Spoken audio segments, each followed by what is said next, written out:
Hello and welcome. You're tuned into the best in paranormal talk radio. This is Darkness Radio. I'm your host, Dave Schrader. Along with me, Tim Dennis. Hello, Tim. Howdy. All right, we're going to dive right into it today. This was an interesting book, came across my desk, something I thought our listeners would be interested in hearing, kind of a different aspect. The book is called Born Haunted, My Lifelong Encounters with the Paranormal. Nate Michael, a real-life experiencer who has dealt with this, is here to talk to us and walk us through his very unusual life. Thank you so much for joining us today, Nate. No, thank you for having me. I appreciate it. How old were you when strange phenomena began to pop up in your life? So the strange phenomena occurred since my memory can serve me. Before I can remember, my mother has told me stories about some strange things that happened when I was an infant to her. But for me personally, about 4 to 5 years old is when I can begin to remember those events with the paranormal. Now, when your mom tells you about these strange stories, how far back does she take them? All the way to when I was an infant. And did she have strange experiences in her life prior to your birth? No, she did not.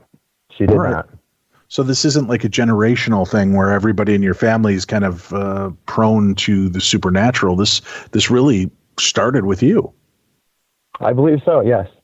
What were some of the not the ones that you remember first, but what were some of the mentions that your mom said from your very early age on? What were her recollections?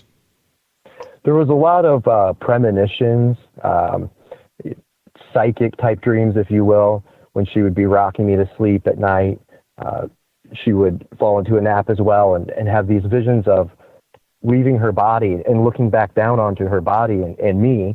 And then she would go on to have strange premonitions, unfortunate ones of things like murder and accidents that would happen, that would later on happen and would be proven to be true.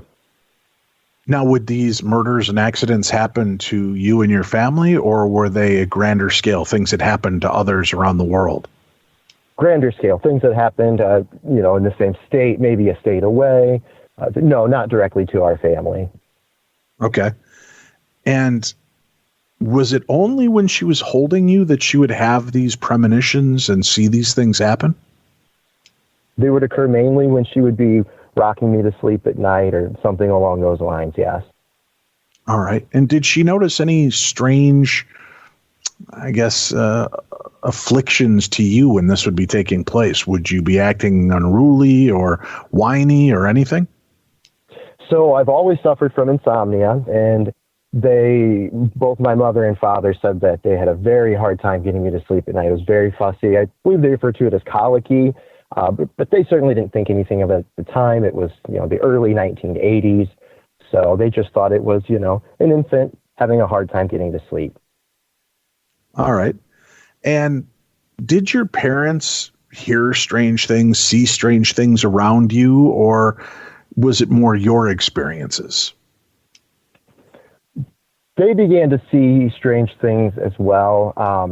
When I got into the 4 to 5 year old range, the range that I can remember, I started to discuss some of those things, some of the things that I discussed in the book about a particular entity in my closet. And from then on, they started to see things. I think they may have just tried to justify, rationalize maybe what was going on if they had seen something when I was an infant. Okay, just trying to declassify it, make it seem like, oh, this is just something that always happens. It's just a wood settling in the house or a breeze or a branch scraping the window. But after it started getting more prevalent, they just couldn't dismiss it that easily? Correct. When I was about 4 to 5 years old, I had an encounter with an entity that was in my closet. It had always been there. It would frighten me at night, and I claimed that was part of my insomnia and why I would not sleep and why I wouldn't sleep in my room. So that was something that, they noticed. Take me back for a few seconds. Okay. So this entity in your closet, could you see it, or did you just sense that it was there? No, I could see it. It was a dark mass. I could hear whispers, and I would hear my name being called from the closet. It was, I did not want to be in the room. I didn't want to be around the closet. I would actually sleep on the living room floor frequently.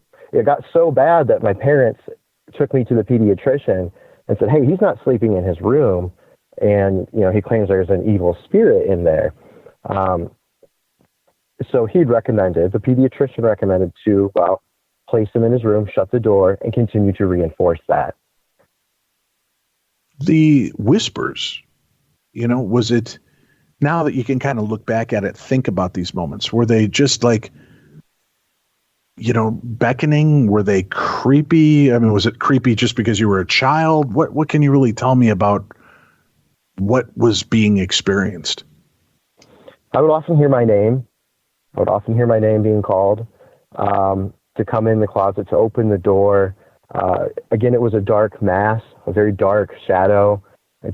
Did it sound threatening, or was it more like, Nate, come play with us? Nate, come in the closet. Was it something like that, or was it darker? No, it was much darker. It was a deeper, a very terrifying. You could just sense the evil of it. And it would beckon you. Was it multiple voices or just one? It was just one voice. Okay. And would it correspond with this dark entity? Did you see it morphing into characters, into shapes, into anything that was recognizable, or was it always just this kind of innocuous dark form? A very dark form that would morph into a snake serpent-like figure that would slither out from underneath the door.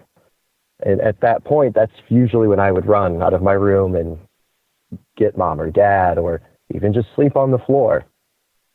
When it slithered, would it actually make noise, like the sound of something moving across your floor or carpet? I don't recall any noise of the slithering sound now. But physically, you could see it moving. Absolutely, yes. Would it start to take form into something, or would you get out of there before that would happen? I got out of there before that happened. Okay, I don't blame you. How did you, looking back at that, how the hell do you go to that room every night knowing something is there? Well, I didn't want to, Dave. I absolutely didn't want to. Again, I'd sleep on the floor. I'd sleep anywhere else.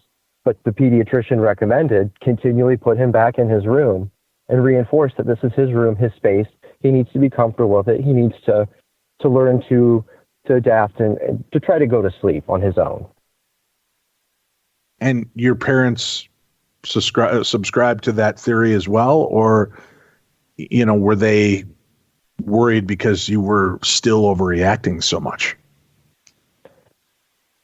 When other experiences happened, I think they began to believe me much more than the pediatrician and his advice. Yeah. Did they take you to other doctors? Would you speak to a counselor or talk to anybody else about what you were experiencing? It was 1980s, so, unfortunately at that time, there wasn't a lot of as much mental health and counseling available as there is today. It was a rural area that we lived in, so no, we just saw the one doctor. All right. And just out of curiosity, were you friends with the kids in the neighborhood as well? Yes. Yeah, I had a couple friends on the block.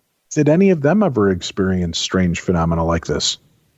Not to my knowledge. Okay. Nothing you guys ever talked about, at least openly? No, absolutely. It was something I didn't speak about other than to my parents.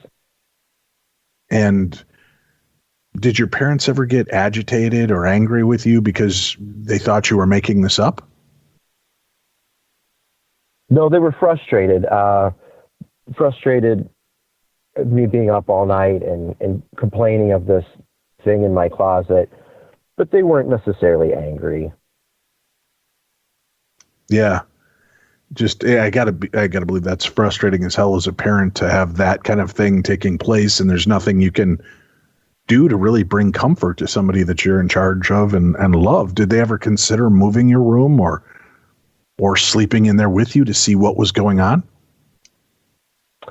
It was a smaller home, but I think it got to the point where if I was okay on the couch, they just let me be on the couch. Okay. And did you ever reconcile with this thing? Did it ever go away, or did you just avoid the room at all costs and not deal with it? No, I just didn't deal with it. I never reconciled with it. The one time that I had asked it what it is, what do you want from me, it specifically said, I'm an evil spirit. So after that, I was done with it. I did not want to communicate with it at all. It named itself. Yes, absolutely. Evil spirit. Yes. Jeez. That's really unusual. You would think that it would want to, unless it was feeding off of your fear, if it was enjoying toying with you. Did you only witness it and see it in your room? Yes, I only saw the entity, the dark mass in my room, again, particularly in my closet. All right. And it never appeared in the other parts of your house? It did not appear, but we had some strange things that we believe were correlated with that. Like what? Sorry. There was one event.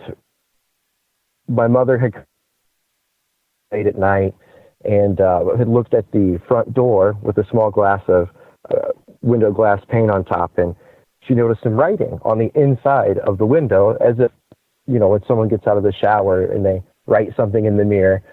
And she noticed that on the window, and she walked over, and it said an explicit word on there, the B ending in TCH word. Okay.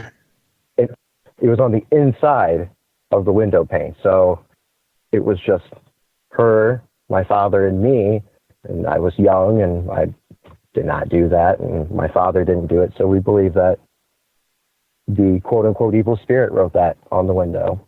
So it was threatening you guys and trying to go for full force intimidation. I believe so. How did that start impacting your adult, parents' relationship? Were they starting to become stressed out by this type of activity as well, or were they just taking it in stride and trying to get through it the best they could? I think they were just trying to get through it the best they could. You tend to rationalize things and maybe justify things. Oh, maybe it was the wind or whatever. But after my sister was born, they ended up moving, and I found out later that they couldn't continue to raise us in that environment. And it didn't affect or impact any of your brothers or sisters?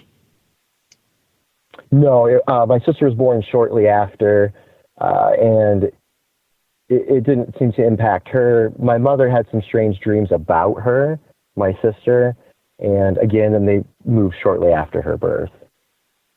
Oh, really? Can you be a little bit more specific regarding the dreams with your sister? Yeah, just nightmares about her being drug out of her crib and taken into my closet, and then she would stop screaming. At that point, my mother would realize, something had happened to her daughter in the closet. Now, as an adult, have you ever decided to go back to that house and see if anybody living there has dealt with the same thing? No, I have not. And I believe the home may have been remodeled and possibly demolished and renovated. So I have not been back, and I don't know that I want to. Are you afraid that might attract it to you again? Absolutely, and I have a young daughter myself, and I don't want to put her into that position. Oh, well, having a daughter, does she ever have any strange experiences and things happen that make you worry that this, I guess, curse might be passed down to her? Absolutely. She claims she has nightmares frequently, and so I try to address that and walk her through some things and try to help her and show her that not to be afraid and possibly what they could be. And what do you explain to her? Simply don't be afraid, and you need to to show that you are not afraid in your dream, and tell it to leave and to get out. And we do a lot of, the white light thinking and bringing the white light over us and all that after we've had a nightmare, to visualize the white light and to cleanse us of any negativity. So that's one thing we do with dreams. Does that seem to work well for her? Yes, it does. Good. Yes, it does. After she has those episodes and we do that, then she seems to settle down for a few weeks. Okay. Now, obviously, that was at the beginning for you. And you moved out of that home. Would the paranormal activity end after you moved out of that house? No, it did not. It continued when we moved into the next home, but I don't believe by the same paranormal entity. I believe these were different entities. Really? So you think you're just open to all this energy? What type of activity began and how quickly once you moved into the new place? When we moved into the new place, pretty much right away, I had began speaking to imaginary friends. I believe they were real. I still do. They were friendly. There's 3 of them. It's almost a running joke in our family today, about my imaginary friends, and so that was right off the bat, right from moving into that home. And did it, stay for a long period of time through your entire time there, or would it come and go? It stayed during our entire time. It actually intensified beyond just the imaginary friends that I was seeing. And again, the whole family was affected. And at one point we called in a pastor to do a blessing. All right. Talk to me about that. Getting a pastor to come in, was he reluctant to do something like that? Did he believe that a house could be haunted or spirits could impact or affect somebody like that? So when we first contacted different congregations, they were extremely reluctant, extremely. Most of them said that this just simply doesn't exist, or that it's something we've done, or, that we need to go to their specific church and whatnot. But the pastor that we had got out, he stated that he was almost stepping outside of his church because they didn't technically believe in the paranormal, but he himself had experiences. Him and his wife did, and they wanted to help us. And they knew our calls for help were genuine. Well, that's good. All right. So you found a guy who was willing to listen. And was this the first clergy that you had reached out to, or was this, the third or fourth or fifth person that finally heard you and came to help? It was beyond the fourth or fifth. We've reached out to several, and again, they just said that paranormal doesn't exist, or something that we had done to attract this, or. Yeah, of course, it has to be your fault. Right, exactly. God, how ridiculous is that? So with this pastor being willing to believe you and coming in, what do you remember when he came to do this blessing and try to shield the family? What was that like? It was a powerful moment. Yeah, I do remember it. He talked to each one of us family members individually. He sat us down, explained some things to us, asked us some questions, and then gave us some advice on what to do if a thing, an entity told us to do something negative or harmful. And then he blessed the home, going room to room, sprinkling holy water and saying prayer.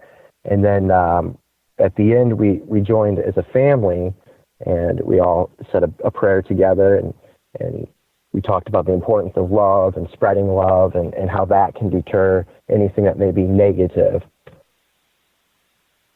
And did that seem to bring some peace and quiet, or did it fire things up more? No, the activity quieted down. There was definitely activity that continued, but it wasn't as intense. And what type of activity did continue?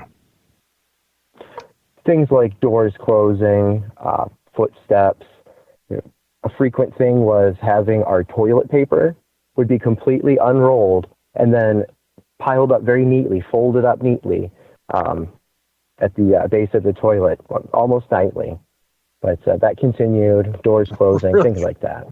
So it was an anal retentive ghost? Exactly, yes. So it wasn't anything terrifying. It was just bizarre. There was a few incidences that I had that to me were terrifying. I don't know if it was because I was a little bit younger, so maybe at that time it was just scarier than what it would be today for me. But right. And do you think a lot of the fright factor came from just the fact that you were a kid? And had it happened to you as an adult, it wouldn't have been something as terrifying? I do believe part of it is, yes. The second home that we're talking about here, I do believe that being a child, it definitely impacted how frightful those events were. The first home, I mean, that was just downright terrifying. And at the end of it, you were in that first home for how long? We were in there for about 5 years. And the second home? We were in there for approximately 3 years. 3 years. And the activity was pretty much all throughout? Yes. Yep. Okay. All right. Now, after that house, did it seem to slow down for you, or was this just the beginning? So after that house, we moved shortly after the pastor's visit, actually. The parents had always wanted to build their own home, so they did that. We moved, and the activity ceased for nearly 10 years, until after high school. And was there any catalyst that you feel was there that kind of sparked it and began it again? Yeah. So when my wife, when we had first moved in together and we were dating, we were boyfriend and girlfriend. We were looking for an apartment or rental home, and we were having a hard time. But we came across one in the historic district of our city, and it was kind of a last option, but it looked like all the pictures online, and it was in our budget. When we moved in there, it kind of sparked everything back up again. Now, had you been open with your wife about, or your girlfriend at the time, about the experiences you had, or did you bury it and just try to keep it quiet? I buried it from her. I buried it from everyone. I think it was something that my family kind of buried as well. No one wants to be made fun of or mocked or ridiculed. So it was something we had just, it had happened and we were over it and we let it go. And I certainly didn't want to tell her, and I was deeply in love, still am. I didn't want to scare her off with telling her these really strange experiences I've had throughout my life. Well, that's understandable. But at some point, it makes itself known whether you want it to or not. Yes, it does. Absolutely. Well, let's do this. We're going to take a quick break. We'll come back. Born Haunted, my lifelong encounters with the paranormal. Nate Michael continues his strange journey with us right here on Darkness Radio.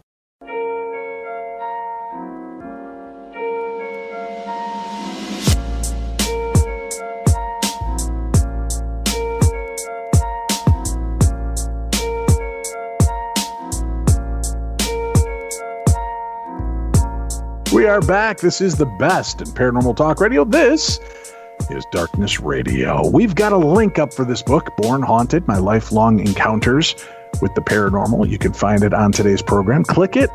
Remember to rate it, review it, talk about it, share it with others, but make sure that you do rate and review. It does help authors and all of our guests so that they get more profile, more people can find their books and share the story as well. And make sure that you rate and review this program on whatever format you listen to so that it also gets higher up and people learn about the program through word of mouth or through the press you give us by doing the rating and reviewing for Darkness Radio.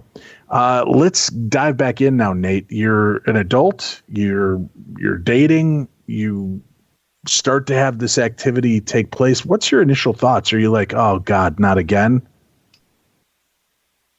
At first I thought, well, you try to rationalize and justify it being adult now. I'm like, well, it can't be, it certainly couldn't be this, but it was always in the back of my mind, oh shoot, it's back. And as you're looking at this, are you trying to figure out how to broach the subject with the love of your life to let her know this is going on and this is something that isn't new to you? Yeah, so actually, she was the one that brought it up. She brought it up at a family gathering to my mother. She had mentioned that we were experiencing some odd things, footsteps, doors closing, scratching coming from within the walls. And of course, right away, my mom was like, well, let me tell you about something. Oh, geez.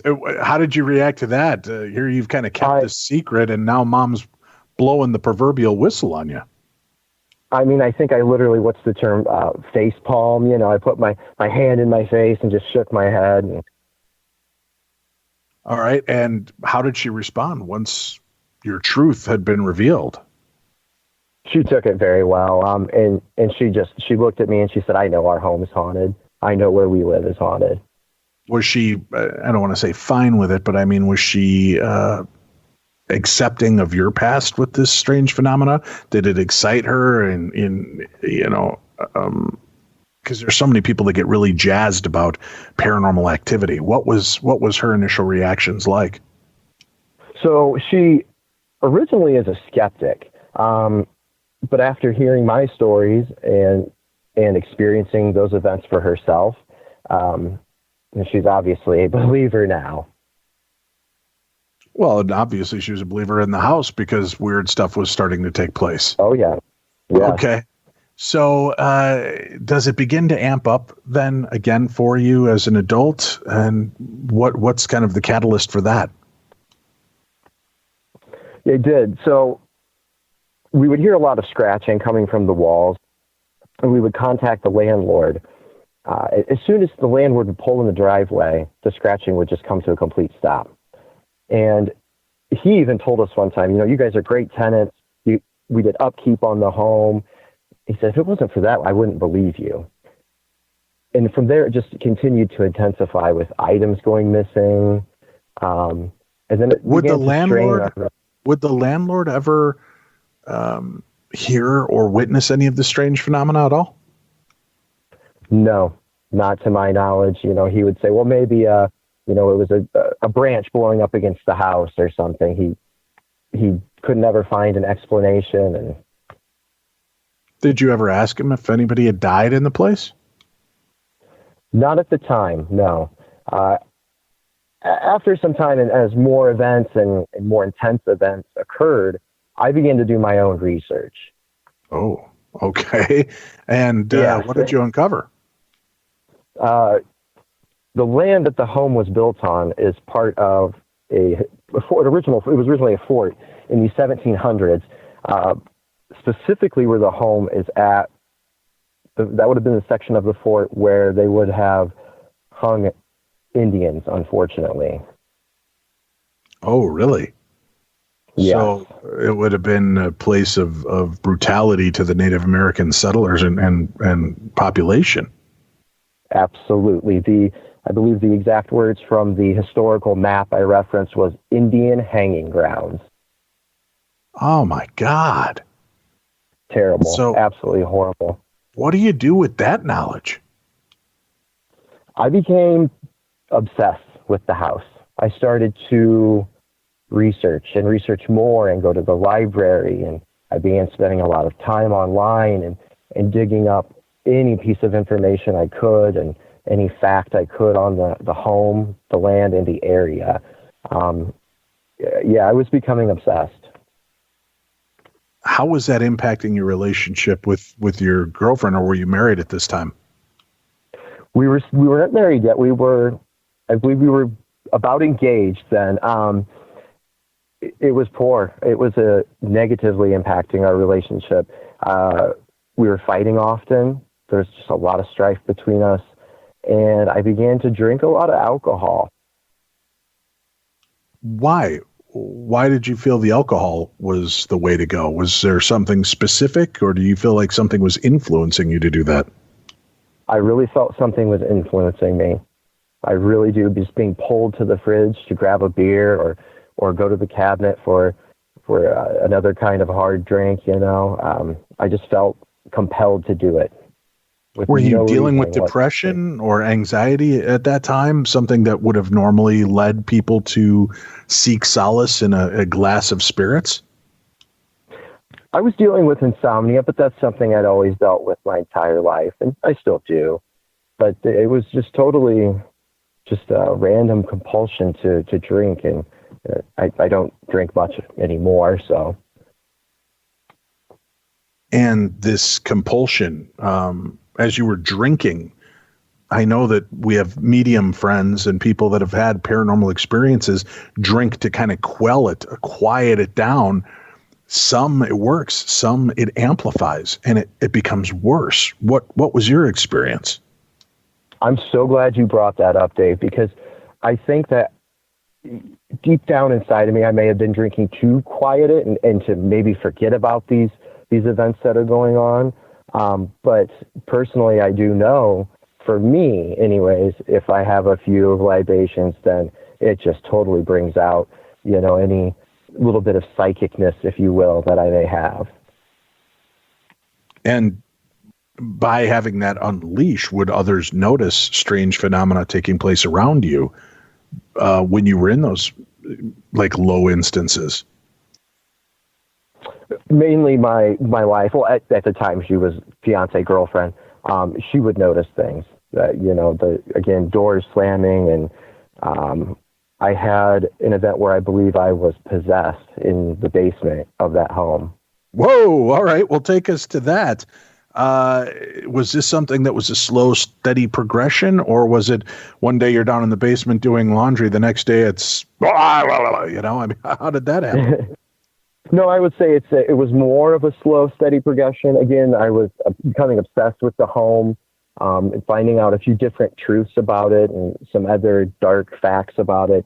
And as I became more obsessed with the house and staying up and researching it and drinking alcohol, one night I went downstairs looking for a drink, which is not where I had normally kept my drink. So it was odd to go down there in the first place. But I went down there and I totally blacked out. And my wife, at the time girlfriend, came home and had told me what had happened, what she had found.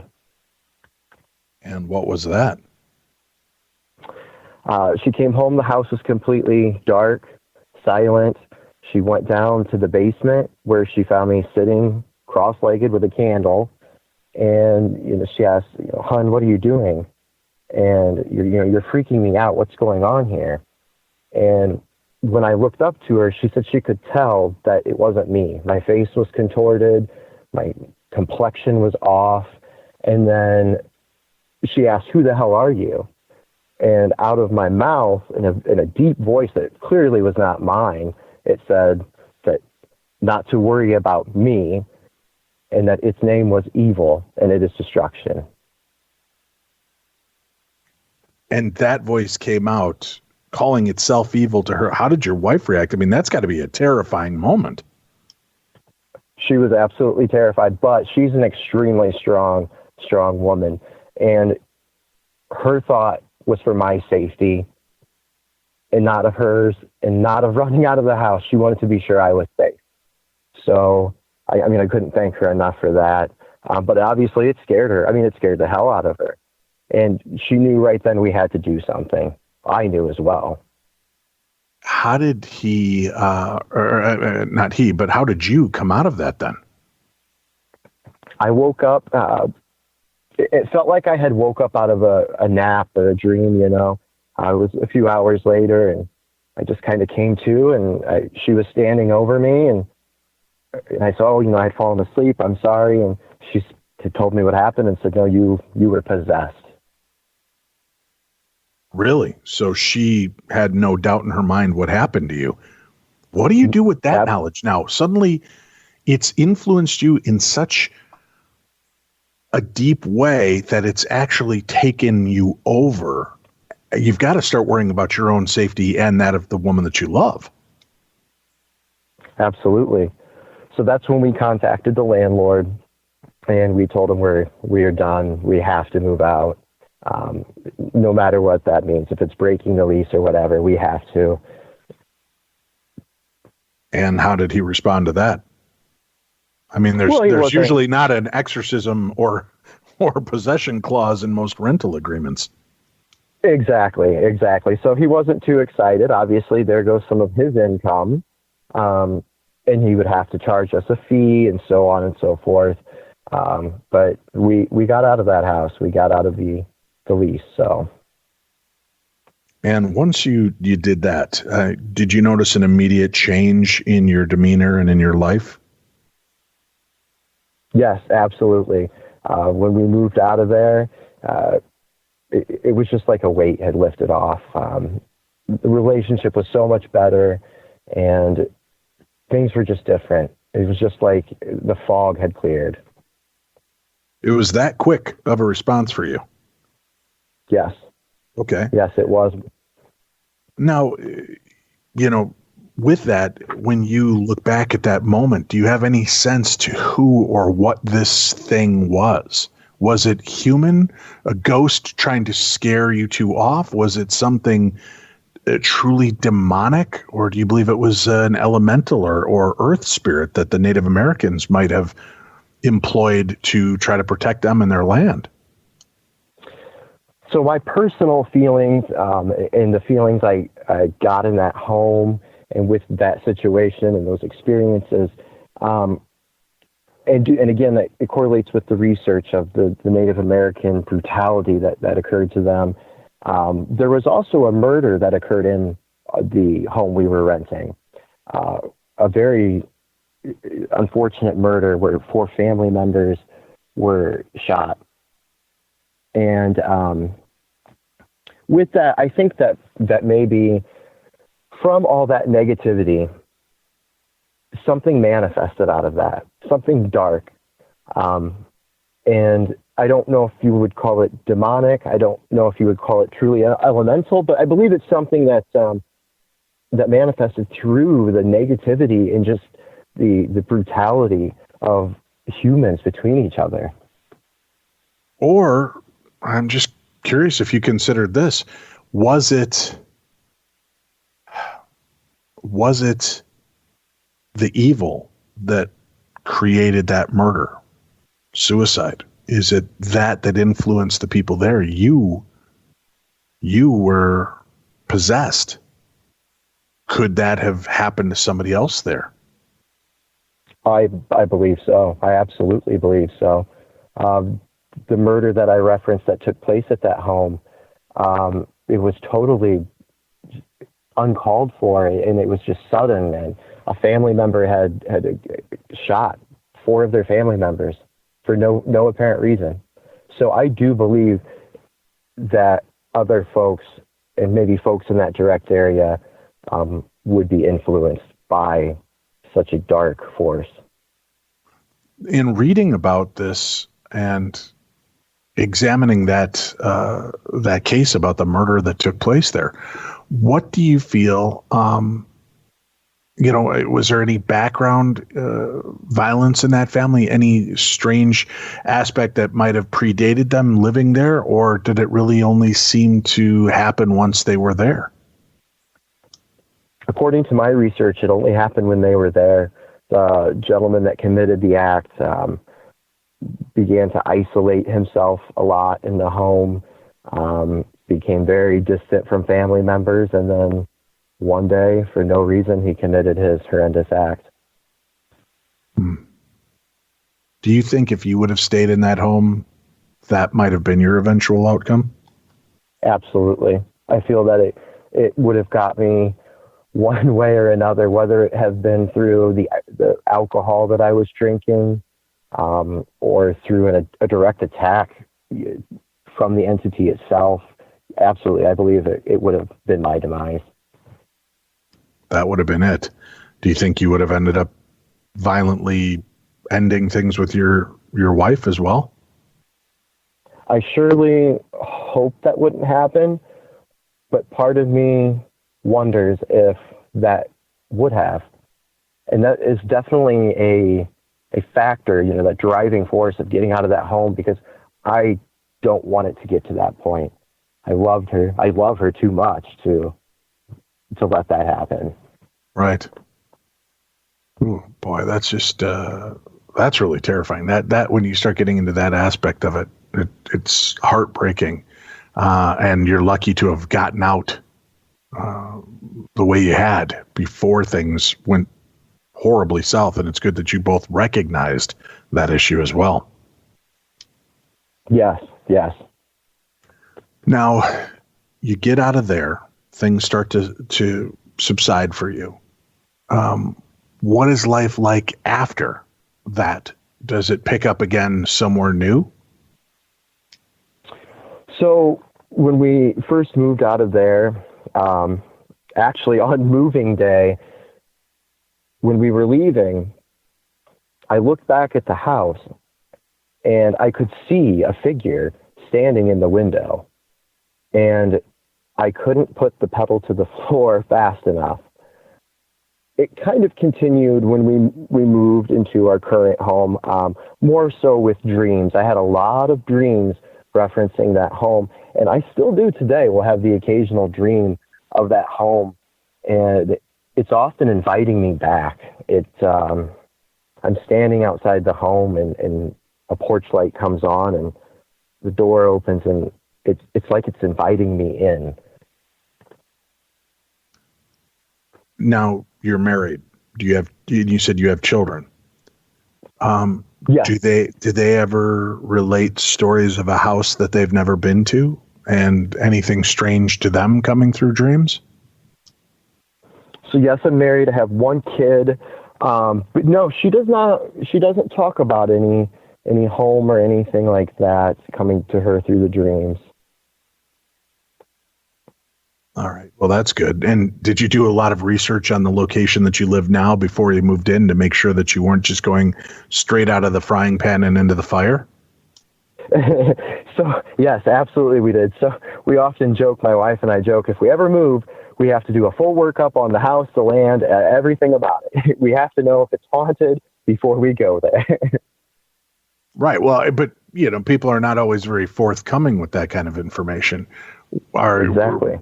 Were you concerned that was going to happen to you? Yes. It was definitely a big fear that the next home we would move into would just be the same exact thing. But luckily that didn't happen. And do you sense spirits when you go to other locations, or, thankfully they're not in your home, but do they bother you when you're at a museum, or you're at, an old store or an old house? Oh, yes, absolutely. So my professional background is in healthcare. I have a license in medication administration. So I've had the opportunity to be by many folks' bedside as they are actively passing into the next life and dying. So yeah, I definitely can feel spirits, entities around. A good example where my wife works, it's a bar, it's an old location. And every time I go in there, as soon as I walk in the door, I start crying. And I'm not much of a crier, so it's really kind of odd. So I'm like, I hate going into her work, so I gotta get the crying out of the way. Yeah. Well, is it just you're picking up on the overwhelming sadness of the deaths that have taken place there? What do you attribute that to? I think it's a death that occurred there at that location. That the soul maybe didn't get some closure on some things. So there's some sadness there. And I do feel that's what I'm picking up on. Once I get that out of the way and work through that, then I'm fine and I can have a good time and we can enjoy ourselves there. If you don't mind, let's visit a little bit about your work and being there for people when they're transitioning, crossing over. Mm-hmm. What are those experiences like for you? It's really changed my life and my belief system. It's hard to put into words that moment when someone crosses over to the other side. I personally believe in rebirth, and oftentimes prior to death, folks claim hallucinations of loved ones long deceased. They'll see a wife or a mother or a father that passed away many years ago. And as they're actively dying, if they can speak, they often talk about seeing that person and going to them.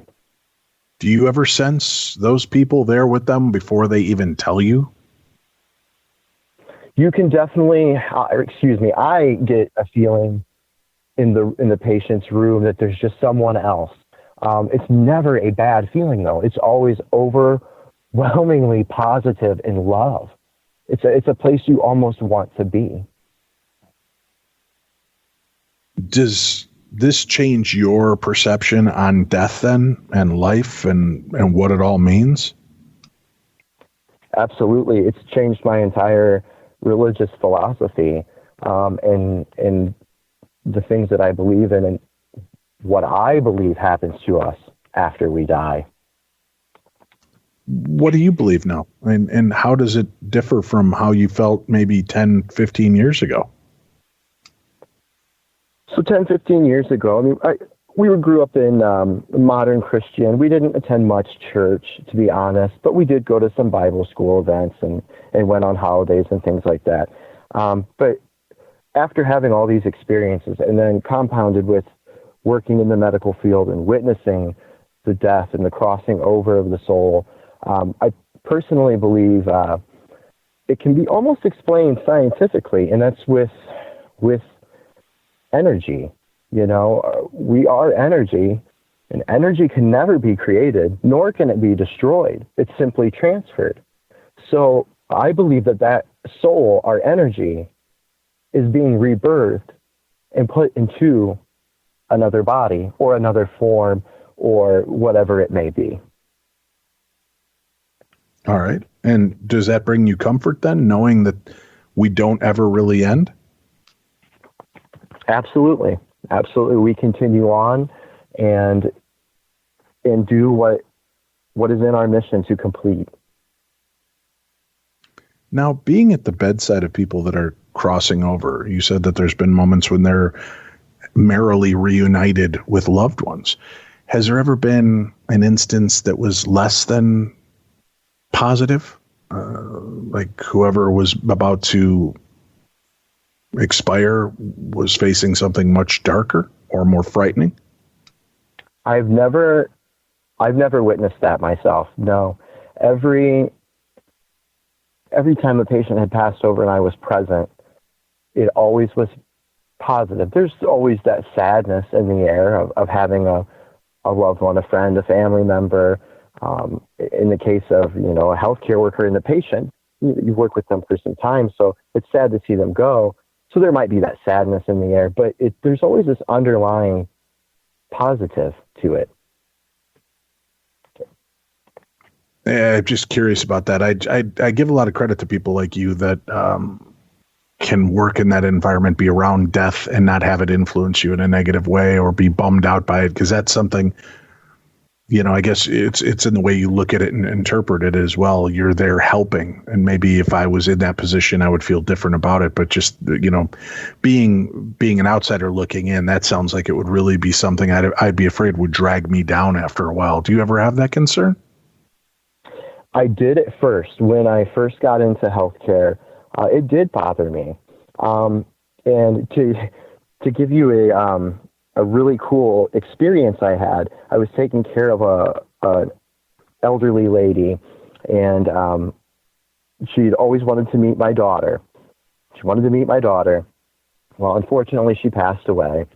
And it wasn't too long after she passed away, I was kind of struggling with that, and it was sad, and we had grown close, and all of a sudden I turn in my kitchen and there's a giant pin, like one of those old pins that would pin up a diaper or something from way back when.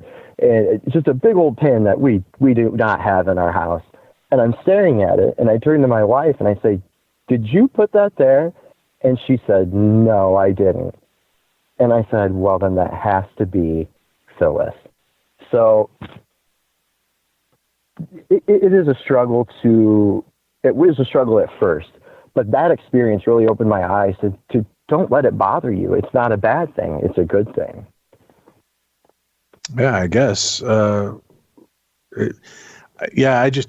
Being in your situation, it's kind of strange, right? Knowing that you have spent a lifetime being haunted, then choose to be in a life that surrounds you with death. That almost seems to kind of be counterintuitive to how most people would want to react. They'd want to get away from that. It does seem counterintuitive, but it's really what I enjoy. I guess I really find comfort in helping others and being with them during their time of need. Well, again, I give you a lot of credit for doing that. What do you want to tell people that may be going through a life of hauntings as well, that might feel like they're at the end of their rope, or maybe they don't have somebody that's listening to them? If you don't have someone that's listening, I'm here for you. I'm listening for you. Do not be afraid to talk about it. Do not be afraid to speak out. Do not be afraid to seek help. You are not going crazy. What you are witnessing may be very real, and it's at least real to you in your reality. What do you hope people take away from your book and your real life experiences? I hope that they embrace the paranormal a little more, and learn to not, those who are skeptical or maybe more skeptical, learn to, again, realize that this is somebody else's reality. They feel they're experiencing these hauntings or whatever it may be, whether they are or not. So not to judge those folks and those that are experiencing hauntings, that there's others out there. There's so many people out there. I've had several close friends reach out to me after my book was published and say, hey, I've actually had experiences and I never told you. So there's tons of folks out there that have had experiences. You are not the only one. And it's okay to talk about it. It's okay to seek help.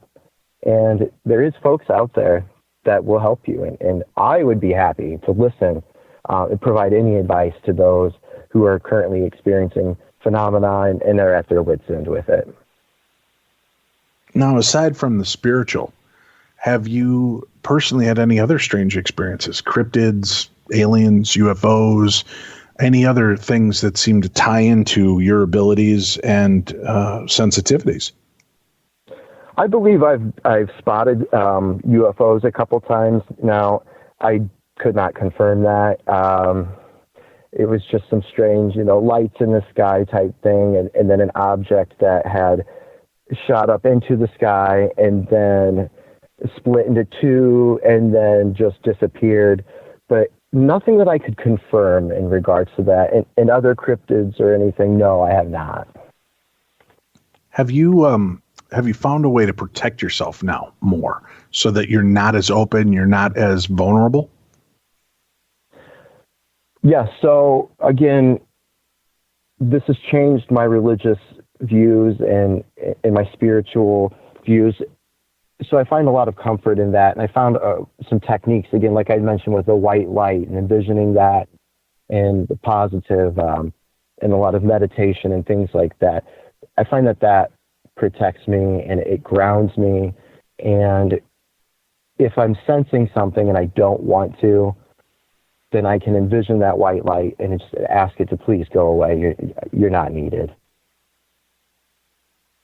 And you feel that that's helped to balance your life and supply you with the security and comfort you need for you and your family. Yes, absolutely. While still being able to, when I want to access those abilities and maybe some of those psychic, if you will, features. Does your wife have any paranormal experiences still taking place? Not currently. No, she does not, other than the occasional odd footstep or maybe a whisper at her work where I had mentioned is an old building. So other than that, no. All right. Yeah, I was just curious if that's something that kind of, molds over onto others. Well, we wish you all the luck in the world to stay safe and for your family to stay safe as well. To hopefully, the worst is behind you. Do you ever look over or feel like you're always going to kind of be looking over your shoulder, afraid of that next shoe to drop, that next malevolent spirit to make itself known? Yeah, I mean, I think that fear is always there in the back of my mind. But on the same hand, I have my wife. We've been through this together, and we know that these things, they're out there. They're not going to go away. And if they want to make themselves known, they will do it. So I feel, are more ready to deal with that should it arise again. Well, please protect yourselves. Be careful. And thank you so much for coming on and sharing your unique perspective. Born Haunted, My Lifelong Encounters with the Paranormal. Nate Michael, our guest. We have a link up to that book in today's program guide, so you can find it and rate and review the book as well. And if you have guests and on topics, things that you'd like to hear on the show, we'd love to hear from you. You can email me, dave@darknessradio.com. That's dave@darknessradio.com.